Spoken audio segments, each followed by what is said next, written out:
All right, guys. Looks like we are on. This is Tim and Julie at Quantum Alchemy Fusion. Today, we are doing a live talk with Lisa Barnett. And Lisa Barnett has been a good friend of both Julie and myself for over 20 years for Julie and 12 years for me. Lisa. So we're really looking forward to this wonderful moment. It's going to be a lot of improv. Lisa's obviously got a lot to share. She's been doing this for a lot of years. So Julie's going to do a quick introduction bio, and we'll go from there. Yeah, guys. So we're very excited, as Tim mentioned, to bring on Reverend Lisa Barnett. She is an exceptional Akashic Records teacher and founder of Akashic Knowing School of Wisdom. She channels her extensive expertise and knowledge into the transforming lives of humanity through the Akashic Records. She also has taught thousands and thousands of students worldwide to access their own records so they can get into their own soul path and understand their next steps, all that lovely, juicy stuff. She is the best-selling author of 4 books where Lisa shares profound insights that guide individuals towards alignment and self-realization. And with more than 30 years of experience, she is teaching empowerment tools to help you find greater fulfillment, happiness, abundance, and good health. She offers Akashic reading and quantum healing sessions. So you guys check out her website. I believe it's Akashic Knowing School of Wisdom. There we go. And she offers Akashic readings and healing sessions that heal trauma, release karma, and clear old souls of contracts and vows. And that is really coming up a lot right now, guys. Tim and I do a lot in that arena as well. So we can tell you it's coming up a lot right now. And so helping individuals align with their soul's plan. So we bring on Lisa Barnett. And before we do that, one more last plug. If you've been living under a rock and you haven't been watching Gaia TV or Shift Network or Coast to Coast or Unity or TEDx, Lisa's all over those platforms as she's launched her books, and she's been a guest on so many platforms. Welcome, Lisa. Thank you. I know. I love being here with you guys. 20 years, it was just dawning on me, Julie, as I was kind of listening. I'm like, wow, yeah, back when we first bought our house in Sedona, we connected, I think, through Patty. Anyway, I'm like, wow, 20 years. Time does fly, doesn't it? That's Nicole. And it was crazy. Both of us. Yes. It's a small world and how we all get connected. Girl, anything that you want to start with, Lisa? Always we'll jump right into some questions. If people don't know you, we thought we'd start with some basic questions, and then we're going to go deep and have a lot of fun. Yeah, probably a good place. Always, I think that I like to give my version of what the heck the Akashic Records are and why it's like such an empowerment tool and an important topic. So I'll just start with that and see what else we want to talk about, right? So the Akashic Record is the recording of your soul's journey throughout all time-space continuum. So what that means is from the moment your soul individuated from source, I'm going to say billions of years ago, if there was time, everything you have ever been, every dimension in this really, multiverse, everything is recorded in this etheric energy that we call the Akashic Records or the Akashic field. And so the very cool thing is, it's kind of like a lot of us have this set up, on our computers. Everything we do is automatically lifted into the cloud, recorded in the cloud. So every soul has their own library, huge library, because we're really so ancient, and a team of librarians that I refer to as the Akashic Record Keepers. So you have an Akashic Record library and a team of librarians keeping your records for you. And they're accessible. And that's the important thing, because they weren't accessible for about 1,000 years. So it's time to kind of dive back into that information about your soul.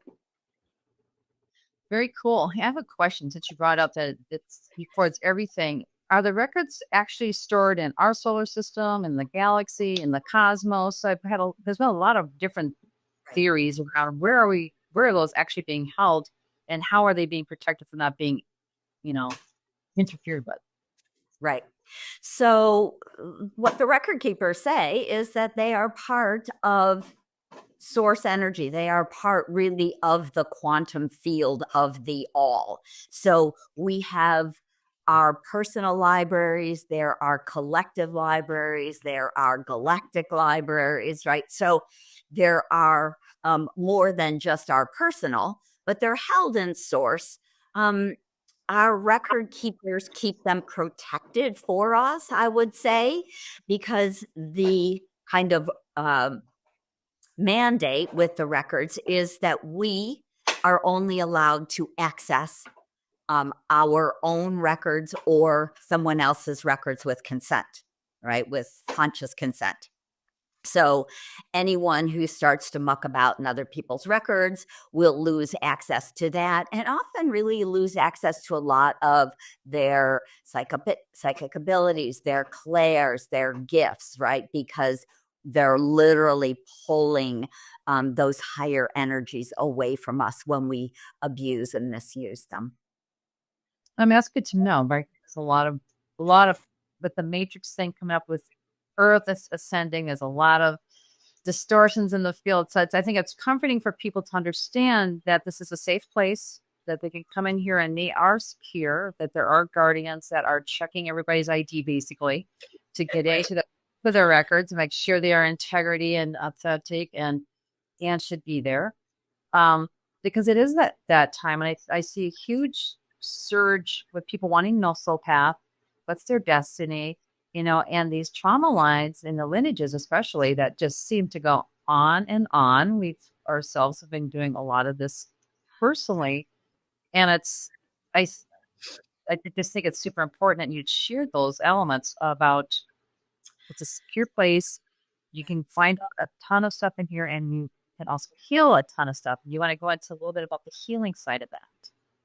Absolutely. And the other thing that I wanted to share is that during the Dark Ages, because again, there had been greater access into the Akashic Records previously, during the Dark Ages, there wasn't that much light on Earth. And so people really did start messing around and using, kind of darker magic and different kinds of really dark energies to give themselves power. And the record keepers at that point pulled the Akashic field far enough away from Earth that almost no one had access anymore. So, of course, maybe the great mystics could access it, right? People like Nostradamus obviously were able to kind of access that, but the majority of humans were no longer able. And so that's kind of the interesting part. They pulled the energy away. It was literally kind of far enough away from the earthly 3D plane that we forgot about it, that we even forgot there was such a thing. And so in the 70s, 80s, the Akashic record keepers contacted me. That's actually how I started accessing the records. It was like I was working as an energy healer and really intuitive psychic reader. And every once in a while, I get this huge information. It would be like this booming voice and all of this information about my clients' past lives and future intentions and plans and soul lineages. And, and I think, holy moly, what is that? I mean, like, that is not the normal way I get information. Yeah. And it took me a couple of years before I actually realized, because it was, again, back in the 80s, it was not commonly spoken about. The only reference I would find would be Edgar Cayce, right? Mhm.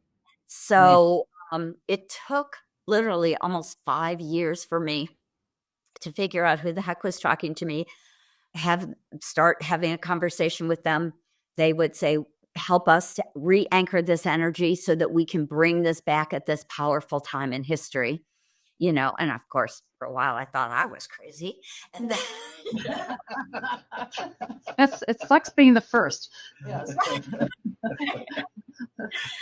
Anyway, um, but I want to share that because again, they're reminding us that the beings of light, which are pure source beings, and I think this is another kind of important piece, is that your Akashic record keepers, these pure beings of light that keep the records, have never been human. They are not angels, archangels, ascended masters. They are no one that has a name. They were no one that you would know. They are pure source, right? And basically, the way they explained it was that when we individuate from source, we start on a journey. We're born with a little group of soul family members. So there might be, let's call it, 25, 30 souls that kind of are born together. And it's always that kind of idea, like you're born in a little basket or in a little family. We travel around the multiverse together. We do tons and tons of things throughout this, right? No time space continuum until we eventually come here. Now, coming to the earth, we've pretty much gotten trapped in this old karmic wheel of life, as it's been referred to, karmic loop. And the good news is that over these last, say, 10,000 years, we have pretty much worked through that. The vibration is raising. We are complete in the ethers, in the Akash. The karma has been completed. And so now it's up to us to let it go, to take the lessons we've learned, to understand how they can be a gift to us, and to really move forward with the, hopefully, forgiveness and compassion that we've learned through these karmic lessons that are all about growth. So we're so ancient and so complex. And again, to say that I think if enough people misuse the Akashic Records again, they would just pull it back away. So if the dark won, which they won't, but just in case, if they did, I think we would all lose access. We would probably also blow ourselves up, but we would all lose access again. So there are weird kind of ways, the record keepers can do it for one person who is abusing the access, but they could do it for all of humanity like they did back in the Dark Ages. So thanks for bringing this in, because it kind of ties into the rest of our questions. Why is now the time? You're hinted that now there's more light, and at some level the karma has been dissipated and resolved. Now, how do we bring that down to the 3D experience, right? How do we start dissolving that from that level down into this experience? Is there, obviously, Akashic readings are up here always happening, quantum healing. Are there other things that we can do to start dropping and dissolving those layers down into 3D? Right. Absolutely. Absolutely. I know the work that you do is very, very helpful in that. To me, my simple answer is learn to read your own records, because of course, I do readings and energy healings for clients, and I can heal and clear and release a boatload of old karmic patterns, physical pain, emotional trauma, etc. in an hour. But it is such a powerful tool. It is an empowerment tool, really, for everyone because of a lot of reasons. One of them being that we can kind of look at this big picture. So if we think, why would I ever pick that family? Why would I pick an abusive family or an addicted family or a parent, who's a narcissist or any of the traumas, right? And I could list dozens of traumas that people would say, really? I wouldn't pick that. Really? That's crazy. But when we go into the Akashic Records, a couple of things happen. When we move into the Akashic field, we're moving into really a frequency of about 600, 700, 800. We're moving into love, peace, awakening. We are in the field of the quantum field of source, and we are held in this pure energy that also allows us to move out of that really linear mind into the more expanded space of our sacred heart, of our heart center, of source energy, of deeper wisdom and knowing, so that we can understand, why would I pick that family? And the way the record keepers would say in a reading, if I was doing that for a client, they would usually give me a half a dozen reasons why you would pick that family. One being that you are part of this family lineage. You mentioned, ancestral lineage. We say, I've been part of this ancestral lineage before. It's a very abusive lineage. We are going to end that pattern in that family lineage so that that is no longer passed forward. Abuse is no longer passed down to the next generation as it has been for the last, 5 generations. And so we choose, as huge infinite souls, we say, I'm going to jump in there and I'm going to end this. Okay. So we're so much more than we often imagine we are. So we want to do that as that. And then we think, well, I've been very abusive, whether in that ancestral lineage or in other past lives. And so one of the ways we work is that we always want to experience both sides of every coin. So if I have been abused, I have been the abuser. There is really no question about it. And often in a variety of ways. Again, it's not just a flat coin. It's more of a faceted, crystal. So we may have done 5 versions of being abusive and having been abused, right? So sometimes it's physically, sometimes it's emotionally or mentally, or sexually. It can be, all of those. And so we want to understand, because that's actually why we come to this planet, is we want to have this experience that we can't have in any other world, of any other realms.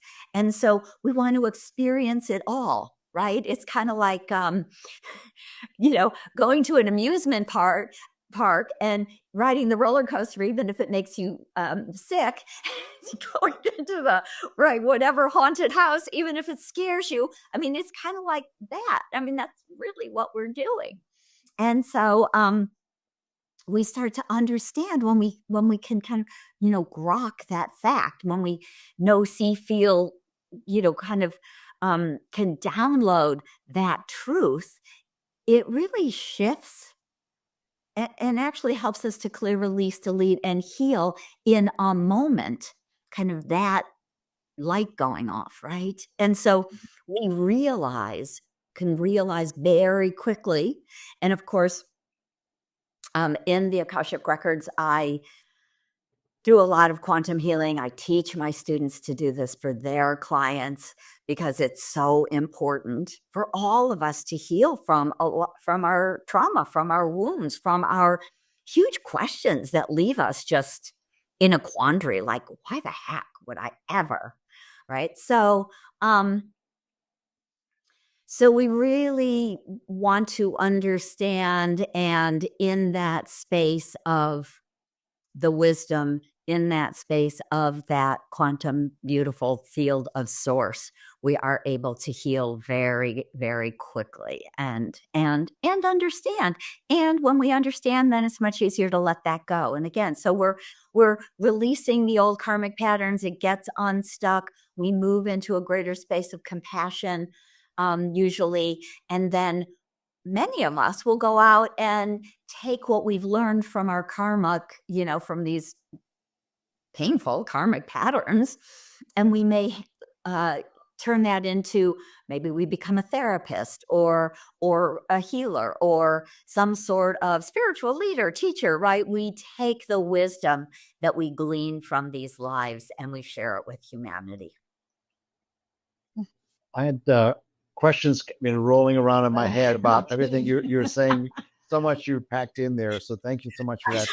You know, so the questions that come to me, it's a lot of times we get asked questions. Well, what is the quantum field? And when you look at the language we use is about the quantum and the Akashic and accessing in the quantum. A little bit of language gaps. So I just want to make sure people understand when I say, accessing in the quantum field, it's where you have a 0 point where time and space basically have collapsed. And when you're in that field, you have access to past, present, or future because there is no such thing. It's only in the now. And all those timelines are accessible in this reality. So I've got a multi-part question, and maybe you can break it down however you think appropriate. When we're in that field and we're accessing and to get access into the Akashic records are also in the quantum, as you've said. When you're in that space, you actually got access to multiple timelines, right?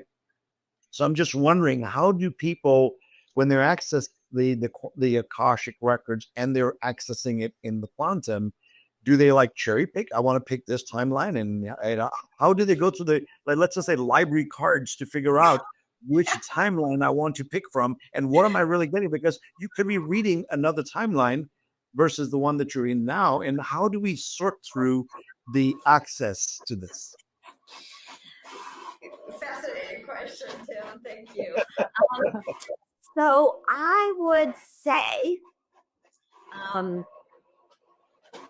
the way the Akashic Records, the access keys that I have been given, access into our kind of this body, this contract, this soul plans timeline.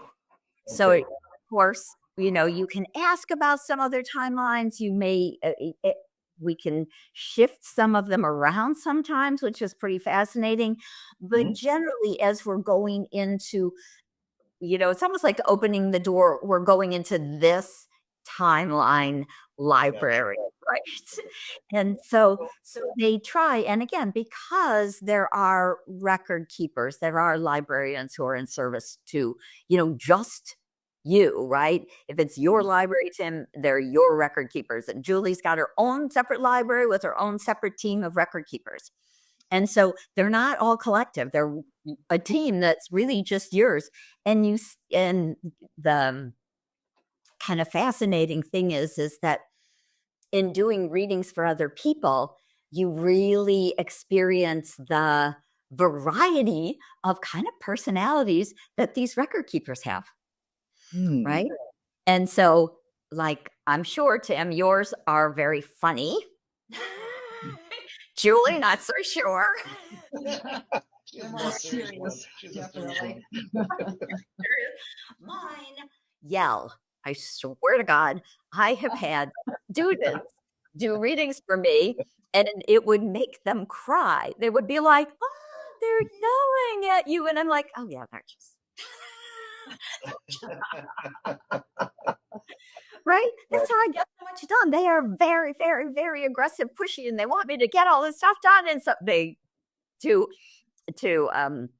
doesn't sound like yelling to me, but to say to a new student who's just learning to read the records, it sounds like yelling. So it's very interesting. I'm like, why don't I have fun? I'm the funny one, not the pushy one.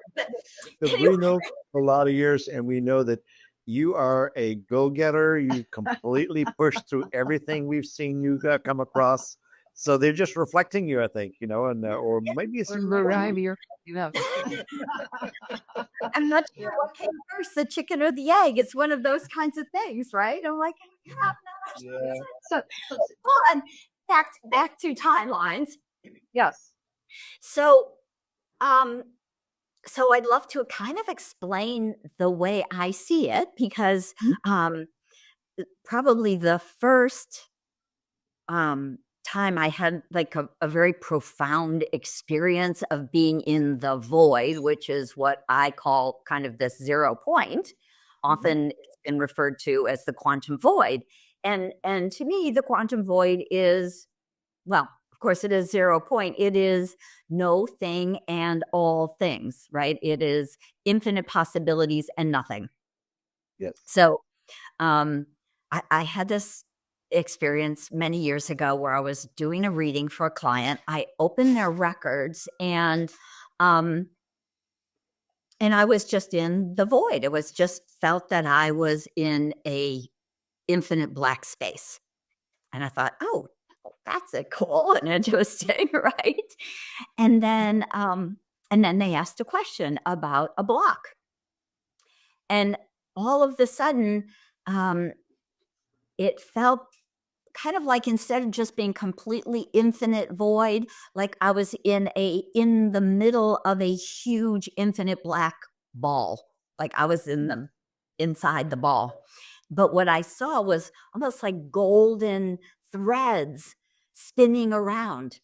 And then when they asked this specific question about what's blocking me, all of these sudden, these little kind of balls, little balls of light popped out and became they lined up for me to make it neat.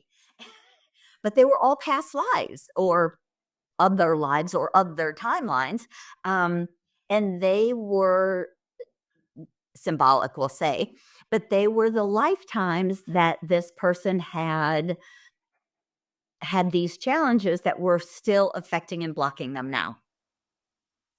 So it was almost like energetically, I could see and go into that life, kind of get that download story. Claircognizance to me is one of the most powerful clairs that most of us aren't as aware of.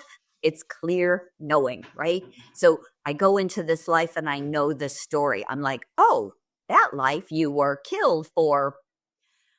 Let's just go with, because of course it's still very up, and so many of us are still needing to clear a lot of the trauma from lives we were killed for accessing our gifts, our clairs, our power, our healing. We're oracles and seers and healers. And so when I then see that life, I can know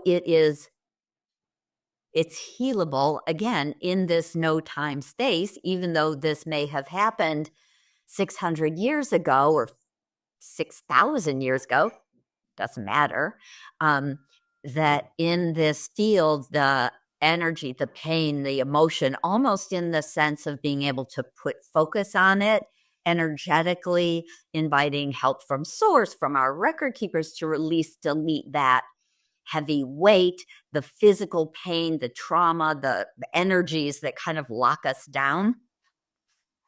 And in that void space of nothing, you see it, all of that really evaporate into, again, nothing. And that life then is able to transform in the infinite possibilities of source, of the universe. And so it goes from kind of a traumatized picture to almost, to a healed, and I see it as very golden. I see things that have been healed as very gold. And so then the things have shifted to almost like a golden ball of pure light, and it kind of goes back into its path. And I, kind of focus on these other 6 lifetimes, and all of them would be healed. And I just could see this energy shifting in the field of the person who is in this, now moment, right, with me in the Akash. And so, yeah, that was kind of the best way I can almost explain how I see, feel, experience kind of this quantum healing through the Akashic Records. And I find it's helpful for the client to hear some of the story. I don't go very deep into stories anymore because, of course, the record keepers want us to stop living in the past, right? Stop wallowing in the old pain and gunk and stories. So they'd rather say, well, that life you were, killed for being a seer, and this life, whatever, and so just kind of tiny stories. But just shifting and releasing that. And then, of course, usually the knowing or the experience for the client is lightness, space, release, all of that kind of shift as the body, and it comes in and starts to shift us on a cellular level. And sometimes I'll see almost like it looks like an energy waves through the cells in the body. So you're actually dissolving the trauma, and so I'm just, because we're hearing this a lot, rewrite versus dissolving. So it sounds like you're actually dissolving the trauma and it almost like collapse the field. So it's like leaves the records. So it just brings back the light again. It returns to what was before, that imprint in the records. Yes, and the record keepers are saying in this world that life would not dissipate. The pain trauma story would dissipate. The life would remain, but it would be different. So I often think about that as we rewrote that life, right? And so we're clearing, releasing, dissipating the pain, the trauma, that story part of that life, and then it allows that person in that life to actually maybe fulfill their soul's plan, to actually continue to be the seer, the healer, the teacher that they had come to be, instead of dying. So in the end, it also is rewriting it simultaneously. So the person's had this amazing quantum healing in the Akashic field, and they're in their physical body. And what happens? So the belief structures and the contracts or whatever might have been attached to that, are they instantaneously gone and they no longer have those belief structures anymore? That they dissolve as well? Because there's been some kind of behavior, right, that's been holding them in this field. So it goes into those layers as well. It changes their whole being. Yes, and I am so waiting. I'm sure you and Tim are too, Julie, just waiting for that moment where it's just like, bam, it's so done, right? And I saw that over. But what I also find with us still in 3D, right? Most humans still holding a frequency or vibration of 200 or below. We still have a lot of of anger, fear, shame, blame, guilt. All of those low vibrational emotions are all below, vibrationally below 200. And so what we can do also is, so I work on that aspect, and then I ask the record keepers, what about any contracts? Are there soul contracts that are stuck? Right. So we sort of just want to look for all of those and call them out. And so usually the way the record keepers explain it is a past life contract is complete because it's in a past life, right? And we know it's all still happening. So it might be really still active in that life, but it's not active in this life, even though you feel like it is. If that made sense. And It does. It totally does. And so we release it from this life, from this. So, your soul in this moment's contract with that past, because that is no longer valid. So we clear the stuck, right? Because they often get very stuck with emotional pain and trauma, physical pain, trauma, all those things.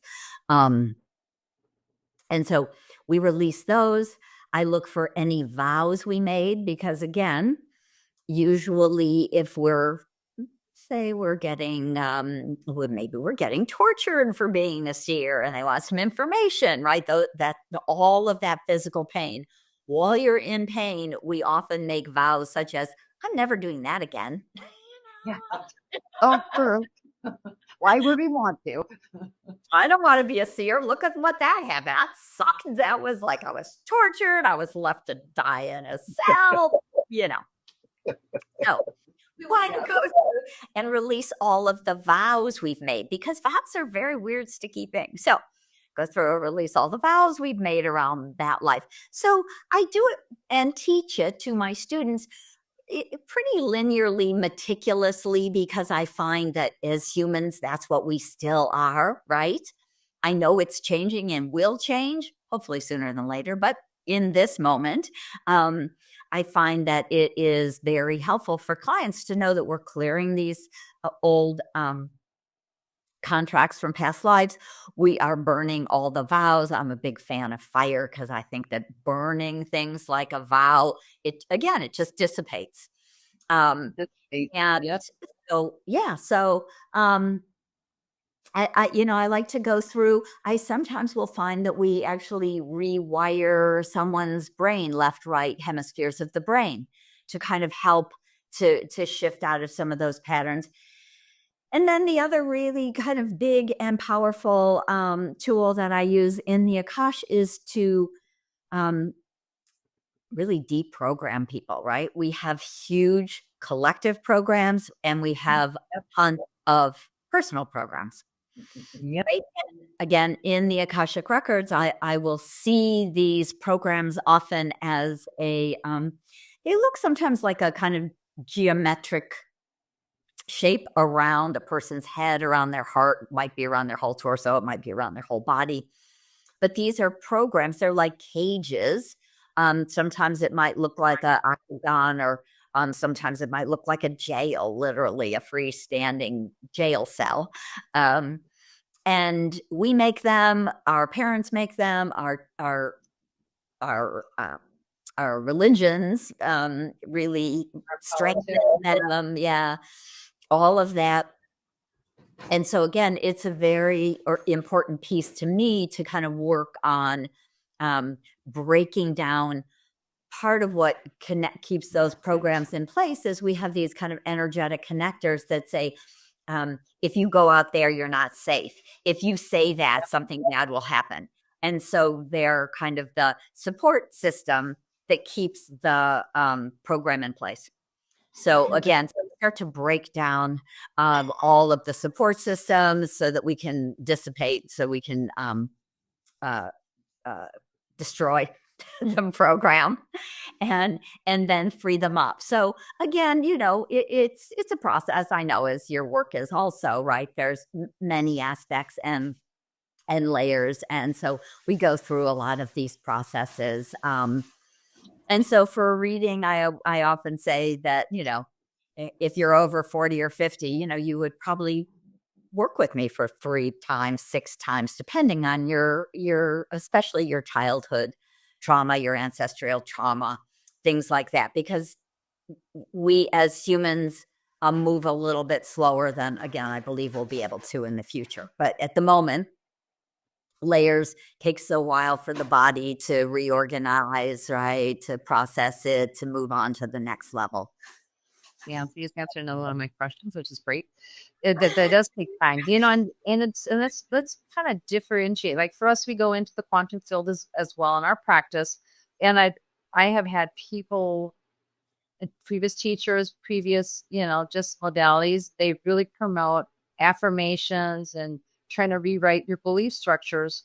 So why isn't that working when we're in a 3D and we're thinking it, but we haven't accessed the quantum field?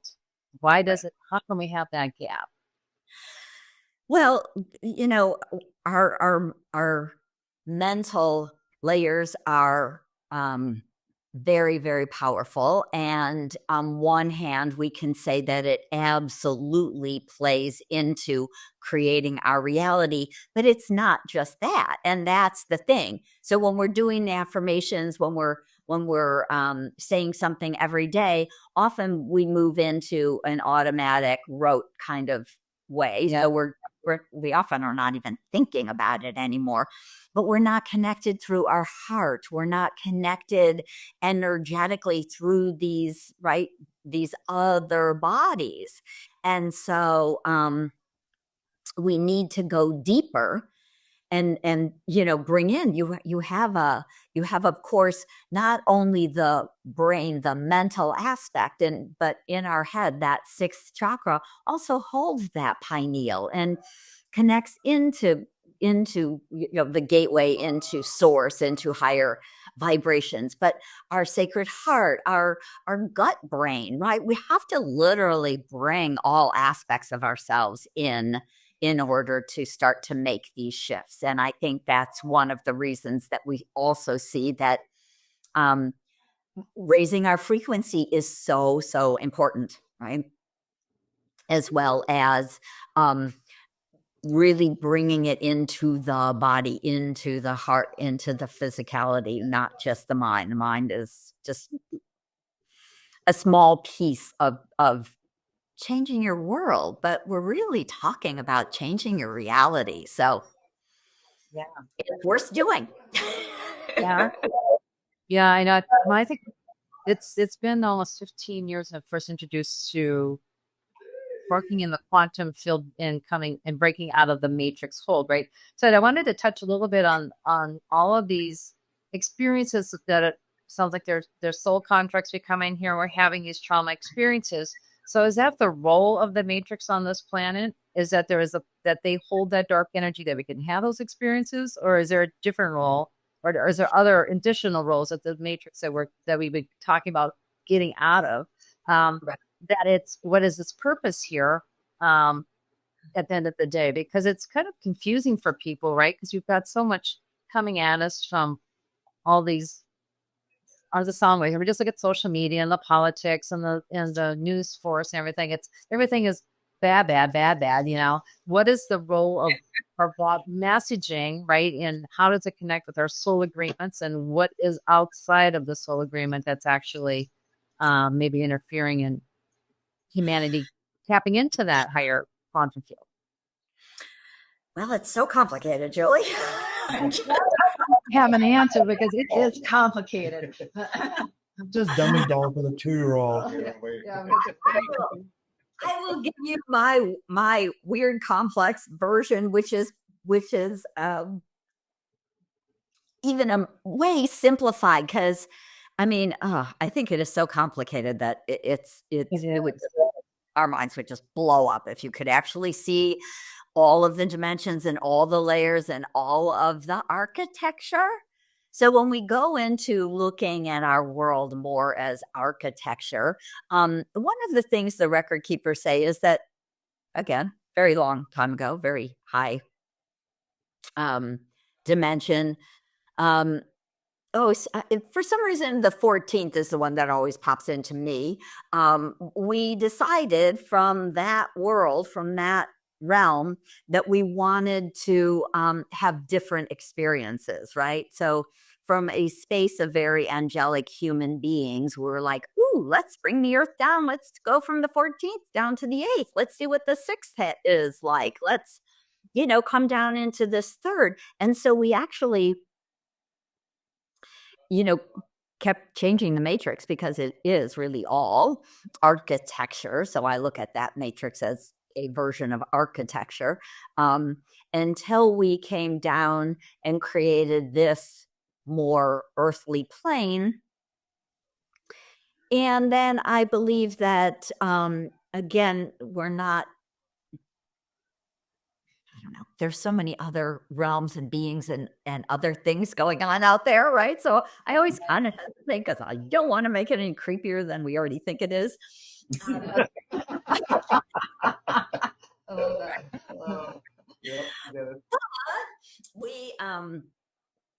I just will go with, we versions of us, right? Again, we do it all. I always think that I've had a couple of not nice past life memories, right? And it's kind of been, to me, like a draconian life, and these kind of lives where, like, I was enslaving humans as a draconian, and I thought, oh wow, that's okay. I get it. I really get it in a bigger way than just thinking, like, I know I've done both sides. I know I've been abusive. I know I've been a thief. When you start looking at yourself as a draconian with no emotions, enslaving humans underground was like, woof, that was the weirdest experience I ever had. But anyway, but we, as other beings, also started to invert the world and lock it down. So we actually, they, us, it's all us, locked this matrix down. So it has been very hard to unlock. So a lot of what's built, even like if we look at the pyramid systems and the standing stones, even our angelic beings, our archangels, and all of these have been kind of locked down in a more dark matrix. So we are trying to unravel the dark matrix so everything can what do you say? Reinvert? Sure, right that up. Anyway. And so that's the process. That's what we're doing. And that's why we're all here. That's why every one of us angelic humans who created this now mess is back on the planet unraveling and unwriting. And so we hold these big keys and codes and aspects. And this was why the record keeper said that they asked me to help re-anchor the Akashic Records, because I hold a chunk of the Akash. And so we are architects, and every person is, or every angelic human, which is not every human on the planet, but every light worker on the planet, holds aspects of architecture. Mine happens to be the Akashic field as an aspect, and other weird aspects, because, it's one of the reasons I probably work on slavery a lot, because I hold some aspect of that in the draconian worlds. And again, we're not all light and good. So There's something interesting when you see the draconian lifetime, because that's one of the beings that comes up all the time when people want to know who's running the show on the dark side, right? And draconians is always usually at the top of the list. But another perspective that was shared, and I can't remember where I heard this, wherever I heard it, it really isn't relevant, is that when souls come into this experience and they haven't had all of these different reference points for trauma, they will literally borrow, right? Their higher souls, oversouls, whatever, will actually initiate some of these traumas so they have that experience. So that then brought me to question, did we really all spend the time being a draconian or a dark witch or any of those kinds of things? Or does some of these light beings, because one of the thought process, what do I want to say? One of the concepts, that's probably easier putting it, is that there's a lot of light beings that infiltrated, basically were born into Earth at this time to assure the dark forces did not slip Earth again. This is a very opportunity, right? With a lot of sun coming into this realm, we're circling through the sun again as the Earth, and they needed to bring more light beings into this planet to tip the balance back a little bit more normalized, because it was so dark. Like you said, the Dark Ages, when they had even shut down that Akasha because it got so dark. How do you, they were, the dark forces, everybody forgot they were light. The dark forces just did whatever they wanted to. And it's how do we tip that imbalance that happened, right? And that was one of the solutions, because the light forces actually obey the contracts of the universe, and they do not interfere. They come in as souls into this plane and have the experience, but we have to agree when we do that we forget everything, that we forget that we are light. Right. And that was one of the techniques, was then again to borrow some of these experiences so we could really stand in that space and understand, what does it feel like when you have lost all your connection to the source and you have no compassion, you have no empathy, you have no love for the being in front of you that you're torturing. And that's a concept that I think you're the only one I've been able to have that conversation with. And that's like, yeah, what is that, or what is really happening? So, I'm always listening to the record keepers. You're not really asking me, you're asking them. And so absolutely. Yeah. What they're saying is, again, always a little complicated. So a couple of different layers. All of these children who are coming in, who have been coming in probably for about the last 10 years. Of course, there's always a couple early, but now specifically, I believe since, they're saying 2020, but really now 2025, they will not have ever been human. So they will be pure beings of light. They will be, I mean, they may have had plenty of lives on Arcturus or in the Andromeda system or elsewhere. They just didn't get into our story, our karmic pattern. And so those children will come in with no karma and no memory. So they'll come in without the garbage. So we're putting them in a garbage system. They're never taken and put them right in the dump. Right. But here's the thing, and it's kind of cute, because they're referring to me. They're saying, well, kind of like when I came in, right? I was very awake when I was 3 years old. I realized I could remember not being human. I could remember being in the other planes with my friends, my soul family members. And that I always was very conscious. These kids will just always be conscious and will not buy into it. And they will be, in a great sense, our saving grace, right? They'll be able to bring through those galactic inventions that we have not been able to remember yet, right? Because they won't be so mucked up with the garbage. But also, so then the other layer is many of us. So they keep saying that every light worker, every one of the millions of us is back on planet. So many of us have come in more awake because we've come, like 800 lives. Now we're like, I keep trying. And they're like, now it's time. Now you can do it. Now there's enough light. So go down and remember. And so all of those light workers who did, often step into layers of trauma. I would say that,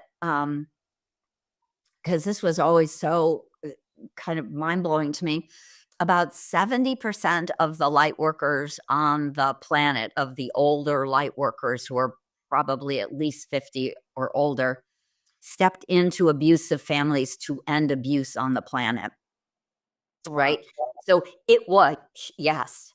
Well, and it is a lot, really, when you think about it.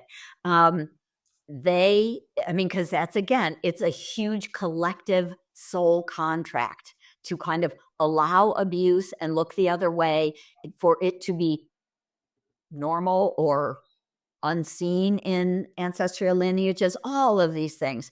And so they've stepped in to end it. And they're saying, kind of like what you were saying, Julie, some of them are coming in a little more pure and have stepped into a bunch of different old karmic patterns just to end the pattern, even if it wasn't theirs. But they're saying for most of us, it's been our pattern for, as we've been here for so many hundreds of times. But I think really this next step is we'll see these little toddlers who are like so pure, bright, shiny with, nothing but consciousness.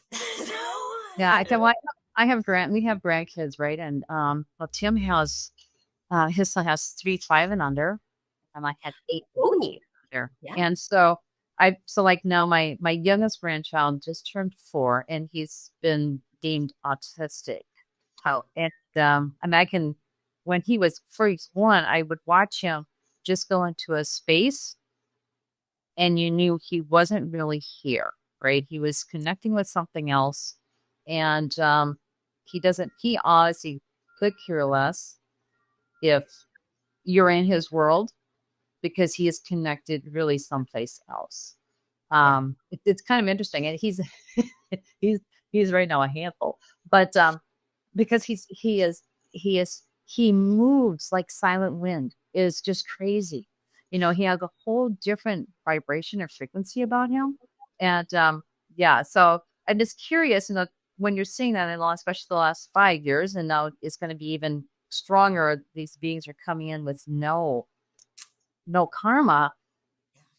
How is the rest of, I mean, how can I, as a grandmother, for instance, help with this fight? This 4-year-old, and I'm sure we'll see with Tim's younger grandkids as well, is that how can we help them and their parents? Because, it's real difficult if you haven't had grandkids yet. It's real difficult to step into your child's parenting patterns and try to infuse a different idea. It's all, they have their own agreements. And that's what we really come to honor. Yeah, they have their own agreement. It's none of our business, but we do kind of want to hold a container for it. So that was a big loaded question.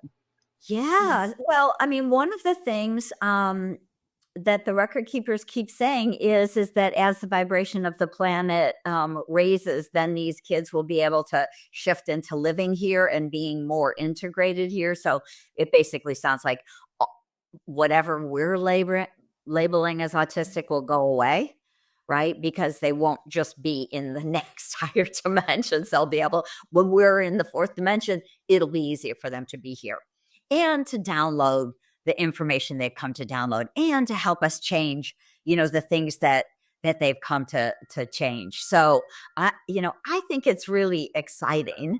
We have a 1-year-old and a 4-year-old grandkids, which a little complicated. Again, you start to look at soul contract, because I also raised my nephew because I had a soul contract to raise him along with my 3 children. And so they're his kids. We consider him our grandkids, even though he's my nephew. But anyway, again, soul contract or soul contract. It really doesn't matter. Yeah. We matter. We have a grandson that we have that same kind of relationship with. It's like he's my 6th child at some little bit detached level, but I'm supposed to be very much connected in his life. So I understand. Yeah. And so I'm watching the 1-year-old who is just one of those kids, kind of like actually our oldest son. They just are like little Buddhas. I mean, they always struck me as Buddhas. They just are studying the world. They are learning everything they can from the moment they're born. They're just watching and learning and figuring it out. And I really think it's, part of that is the work at this age, and then I was laughing because they were showing me some videos and he just spends, this little 1-year-old likes to spend the whole day cleaning. And I'm like, oh my God, he's so the cleanup crew, right? I mean, literally he's got a little toy mop. He just mopping up the whole world. I'm cleaning. Oh, that's amazing. So you just go, cool. Well, yay. Cleanup crew is arriving. That is so good. Yeah. So it almost sounds like you should have meditation groups for these 3-year-olds, right? Because once they can ground that higher vibration, because they cannot be anything else but, honestly, that's who they are and what they are. We just create these spaces for them to come and just assist humanity and bringing in that 5D, dissolving the 3D. Sounds like a great plan. Actually, I think it's the other way around. When the grandchild Sep, Julie's grandchild, my grandchild, step grandchild, sat in my lap, he'd just sit there with pure innocence and hold the space, and I'm just sitting there watching and going, we do a lot of meditations and we use the terms like and just be, right? And just be, and he was just being. He was just being. He was like teaching me, reminding me, Grandpa, just be. And how to be. And so there's so much we get influenced by all the baggage, as you said, the garbage and this vegetable soup of our lifetimes. And if they come in so pure, we should, it's learning from them, which really, I think, was my point. Anyway, wanted to pivot a little bit. You're doing some pretty amazing things on online, and you've got some upcoming classes. I'd love to hear more about what you're doing and how you're doing it, going about doing that. And also, as a part 2, if you can also cover, I've been on your website to see all the books you've written. You've obviously written 4 books, but each one has a purpose. And I wanted to let you comment on who should read which books if they're interested in which aspect of things. So tell us, what are you doing, and where can we find a lot more information about you? So, so my website is akashicknowing.com. And yeah, I'm sure you can, whatever, drop those in chat. I'll drop it in the link. Yeah, akashickknowing.com. And so my 4 books are right there on the homepage. So the first book I actually wrote is called The Infinite Wisdom of the Akashic Records. And it is a how to access the Akashic Records book. That was the first one I published in 2015. And so back then, the record keepers said, we want you to teach people to access their own Akashic Records, because it is everyone's birthright, which I think is so important for people to realize, because people often, we go to our human space. I don't know if I'm good enough. I don't know if I can do it. I don't, all of the self-doubt that we have. Again, it's a collective pattern. And so they gave me a 5-step wisdom prayer system. They have now given me 8 galactic access keys, which I'll talk a little bit more about when I go to my Unchain Your Galactic Soul event that's coming up. But which book did they find that in, Lisa? The Infinite Wisdom of the Akashic Records is my How to Access Your Akashic Records book. It gives you the 5-step wisdom prayer system. And so if people are ready, right, you totally know what the records are, you've been following it for a long time, you're ready to give it a shot, The Infinite Wisdom of the Akashic Records. And then the second book I wrote is called From Questioning to Knowing, 73 Prayers to Transform Your Life. Here, I actually have, could do this, I have all of my books always on my desk, so I could show you. So the Infinite Wisdom, this is the how to access your records. So that will take you through the 5-step wisdom prayer system. From Questioning to Knowing has 73 prayers to transform your life. So I don't know if you remember this, Julie. I was writing all these books mostly in Sedona. I remember this. Yeah. And so I channeled 73 healing prayers from the record keepers. And so they have the energy and vibration of pure source energy, pure love. They have the beautiful power of your Akashic Records. And they cover everything from a prayer for your clearing your energy field to there's the physical level kind of stuff like chakra clearing, but there's a prayer to clear ancestral family influence, right? There's a whole section about soul contracts with your family influence, ancestral influence, prayer of remembrance, prayer to release vows. So all of these, so I definitely, it's a phenomenal healing book. Yeah. When they do the prayer, because they're coming out of the Akasha, do they automatically then enter the Akashic Records when they're reciting these prayers or embodying these prayers? Does it take them into their field and they can start dissolving the soul contracts? What's happening in those? Yeah. So it doesn't so much add. So most of my students or people who buy this book say that they like to read whatever's sometimes people just open up the book to whatever page it is. You don't even have to go through the process of opening your records. Again, for my students who have learned my 5-step wisdom prayer system and can open the records, I suggest open your records, be in the field, and read whatever prayers are coming up. Nice. I teach 14 of them in my workshop, because they're very helpful for clearing other people, for aligning us to our soul plan, to the Akash, to our purposes. But just by reading them, the vibration is held in the Akash. The record keepers are kind of just activated to help you to energetically release. So it's a very simple, you can just read a prayer and just kind of feel that energy shift. So that is From Questioning to Knowing, 73 Prayers to Transform Your Life. And to me, it's a super just powerful empowerment tool, again, to have and use. Akasha, I wrote, it's part of a series with the Common Sentience series of books, which is kind of an amazing series of spiritual books on everything from, like, there's mediumship. Freddie Silva has portals, there's angels, there's nature, spirit guides, all of this. So mine is Akasha, and it's a 3-part book. The first part really explains a lot more, what the records are, who the record keepers are, all of that kind of information. Then there's actually 20 stories that people have written about their experience of being in the Akashic Records.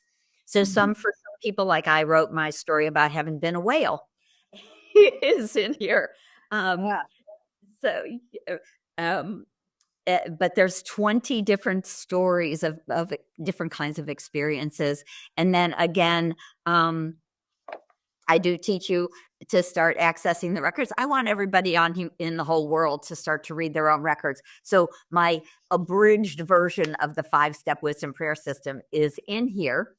The more in-depth version is in the first book.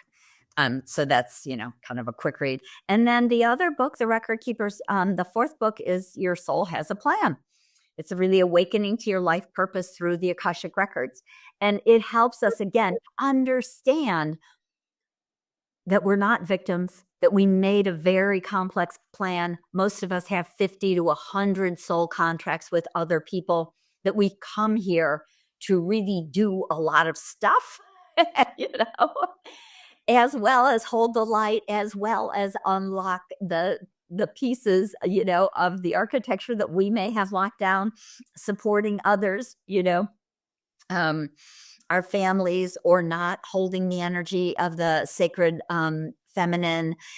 I mean, we have so many different kinds of contracts that we come to live out in the world. And so in Your Soul Has a Plan, it's really spelled out in that book, as well as it's kind of nice. The record keepers had me do it a little bit in a workbook style. So when we're working on, say, family contracts, there are also exercises for reflection, and there are some of the prayers, to the healing prayers in this book, that are specific to whatever that aspect is. So again, really wanting to, the record keepers always want us to go as deep as we can, reflecting, answering questions, thinking about, feeling into, even if we're not yet accessing the records.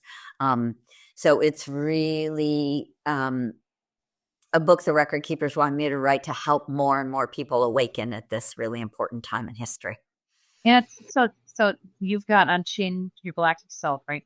That's coming up very soon. So Yep. Do you recommend people actually go through the books to get a kind of a foundation for your class that's coming up, so they can, what would help out? Honestly, what I'm doing is a 4-hour workshop. It's on September 23rd, so it's coming up pretty soon. And in those 4 hours, I will be teaching some of the tools the Akashic Records have given us, the record keepers have given me.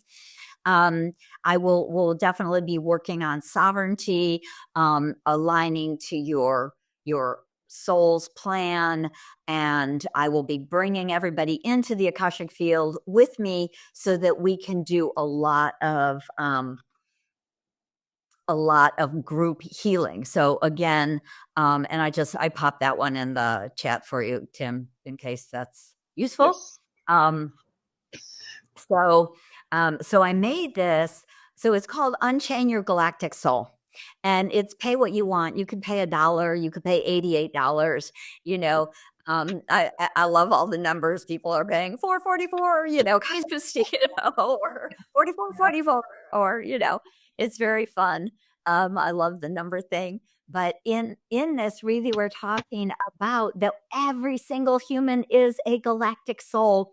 No one just comes to Earth. And so as we dive into this, and I'll also talk more about the 8 galactic soul access keys that the record keepers have given us. So we're going to dive deep, like I say, in this 4-hour program. When we come together as a group, it really is such a powerful time to do big group healings around things like enslavement and abuse and abandonment and betrayal and, low self-esteem, all of our self-doubt. All of these pieces are collective patterns that we have written into it. So, into our earth, right? As we were talking about the earthly architecture, these are all pieces that we've written into what we wanted to experience, right? We come with amnesia.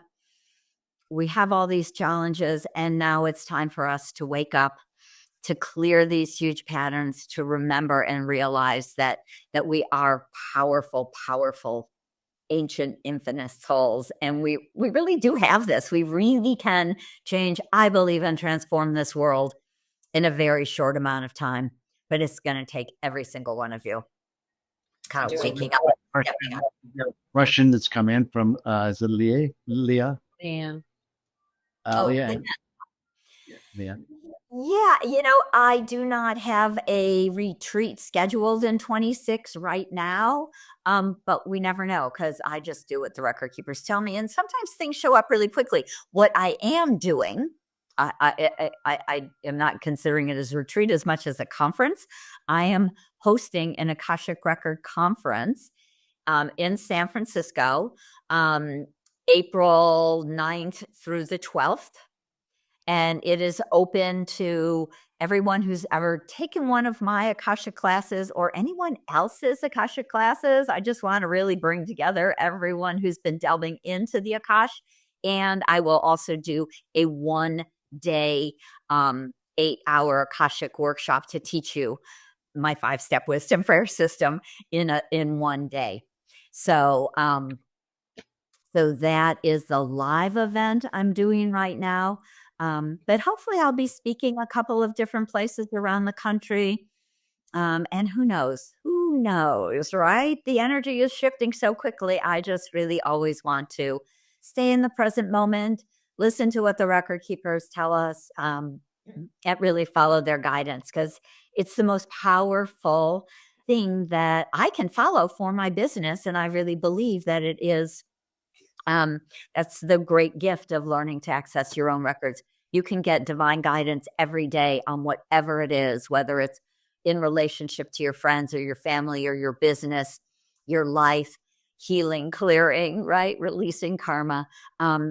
There's so much for us to do and learn through our own Akashic records. So learning to do that is really powerful. So join me at Unchain Your Galactic Soul. It is a Tuesday, September 23rd for 4 or 5 hours.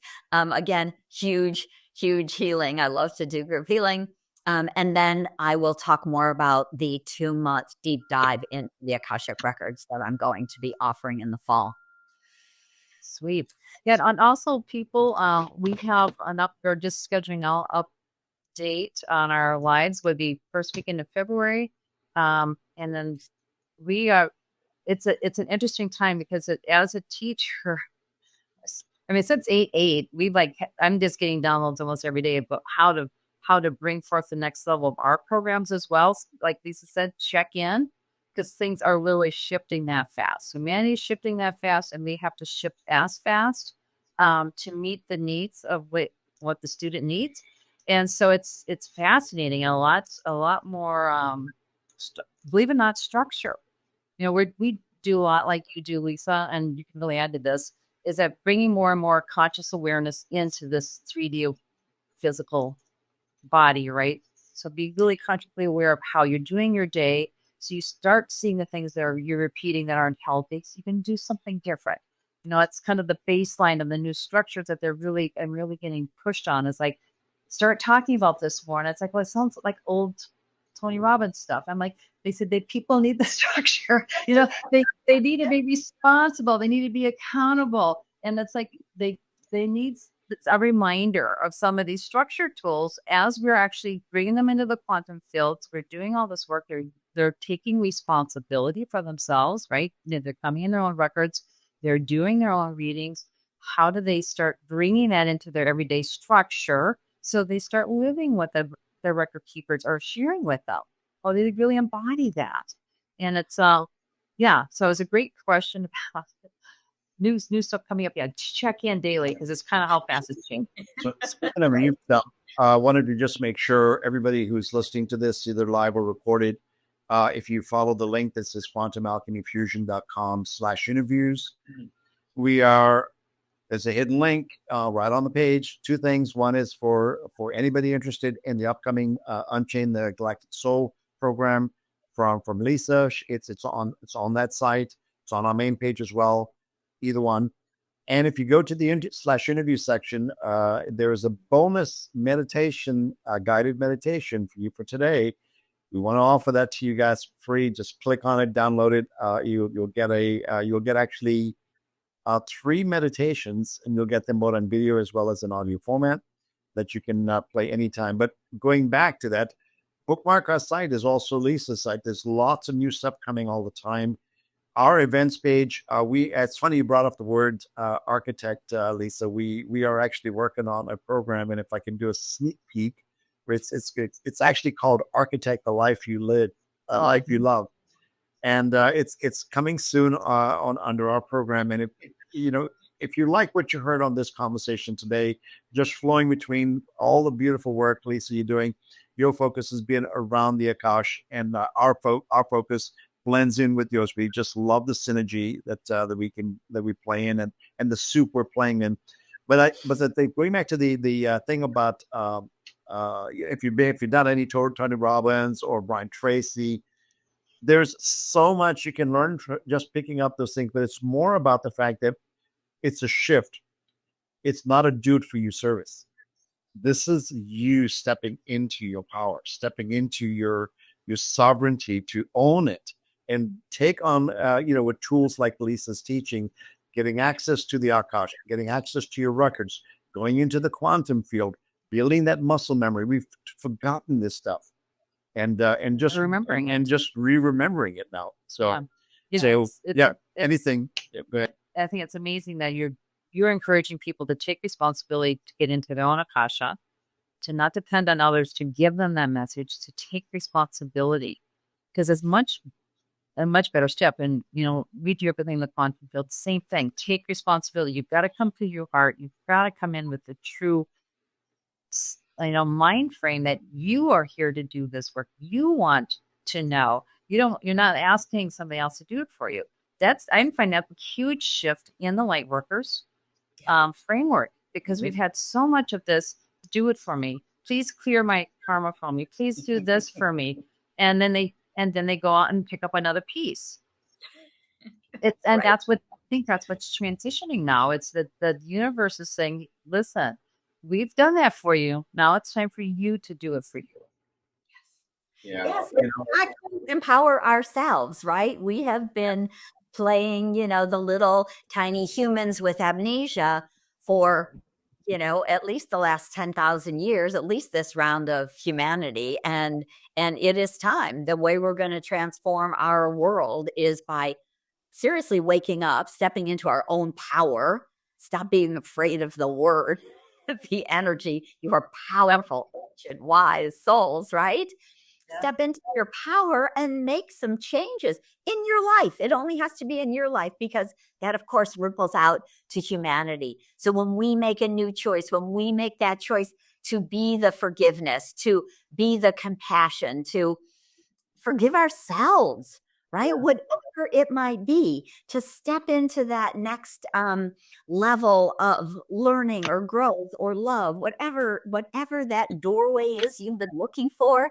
Just see it, open it, and step through. It's really not as scary as we think it is. Yes. It's yes. scary, but it's we often forget that it's also that simple. There's so much complexity that can overwhelm us because we have this three-dimensional, mindset. Maybe if you're lucky, you bleed into the 4 and the 5, and you find the scariness, and you find the openness. But it is as simple as going into yourself and accessing what you already know through these tools and the techniques you're teaching. And it's just as simple as that. It doesn't have to be complicated.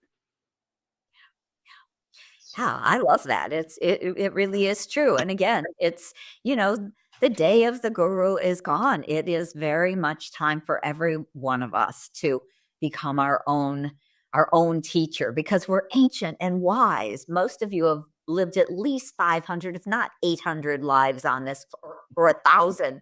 Let me just say, on this planet alone, right? I know I find it appalling some days when the record keeper's like, "Yeah, you've been here 1,000 lives," and I'm like, "Oh, I wonder I could remember."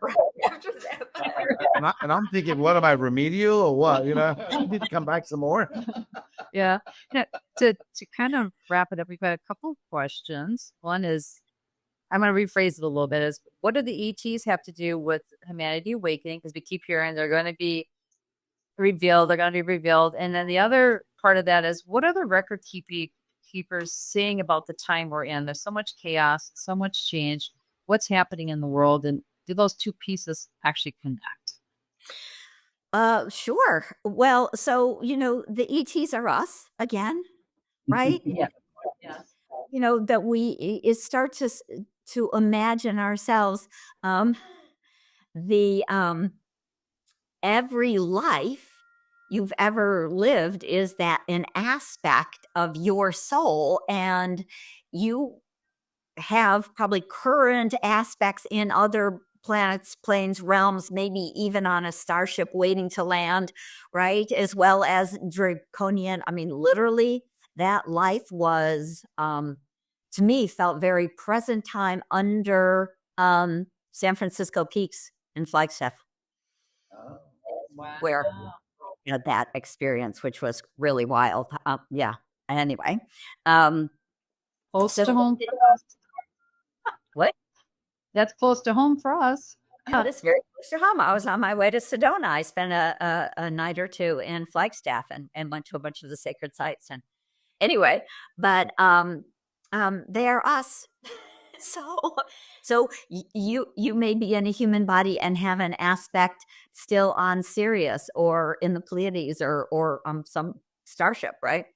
And so we are here to help ourselves. We are here to help ourselves remember and to transform our planet. And so, of course, one of the things the record keepers say about what's going on is that we have lived in this low vibration. We have just kind of gotten sucked down into the muck and the mire for so many thousands of years. The programming and the patterns had been strengthened through religion and energetically from the dark ages to this point.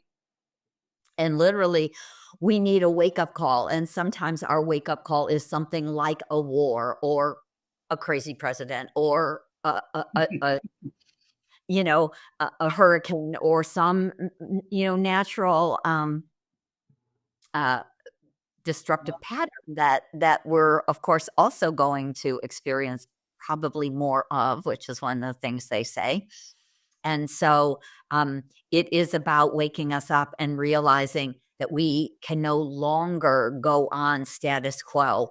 It is time to unravel and unwrite all of these programs, right? It really is time to me, the programs are part of what we're unwriting to free us from the matrix so that we can move into the organic version of Earth, which would be really kind of the idea of heaven on earth, in not a religious way, but what we originally were creating is this beautiful place.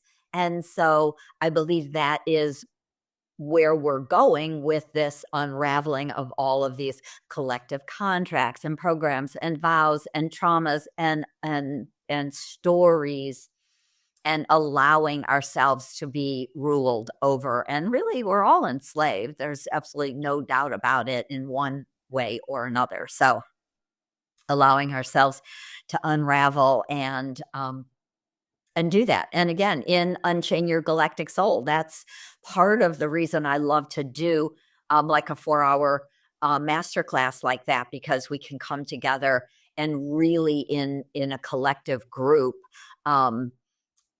unravel some of these huge programs like that. So I hope to see a lot of people at Unchain Your Galactic Soul. I'm hoping to see at least 500 or so people and there, so that we can do some huge collective healing together and step into our power. Really let yourself empower yourself and know you are, wow, so much more than you can imagine. And we will be there. Hey. What are the times for that? On the 23rd. It on the 23rd, it is 10 a.m. Pacific time, about 2 or 3 in the afternoon. So 1 Eastern time. Yeah, and it works out, so then it's about 6 p.m. in the UK or 7 p.m. in most of Europe, and gets a little bit trickier if you're down under, but Down under. Awesome. Well, Thank you so much, much. Lisa. Absolutely. I love you. Thank you. I know I have to come visit you soon. I was looking at my calendar and talking with my husband about getting to Sedona soon. It's been a while, so thank you. As you know, we're in California. We'll be in Sedona soon as well. So obviously, we always love to see you, and you're and just beautiful time with you guys every time you come together. Love it. Awesome. thank you. Thank you. Stay Never on mind. as a host, and we'll wrap up personally. Thank you, everybody. Find Lisa at her website, and we drop the links in there at akashicknowing.com, as well as Quantum Alchemy Fusion. Make sure you grab your bonus for the guided meditation that we've offered. It's in the chat. If you don't get that, just go to quantumalchemyfusion.com. And the link for Lisa's up on Unchain Your Galactic Soul is in there as well. Yes, the link directly to buy the access to a program is also on our website at Quantum Alchemy, but also we've linked to the direct links. So Thank you, everybody. Thank you so much. Bye for now. There must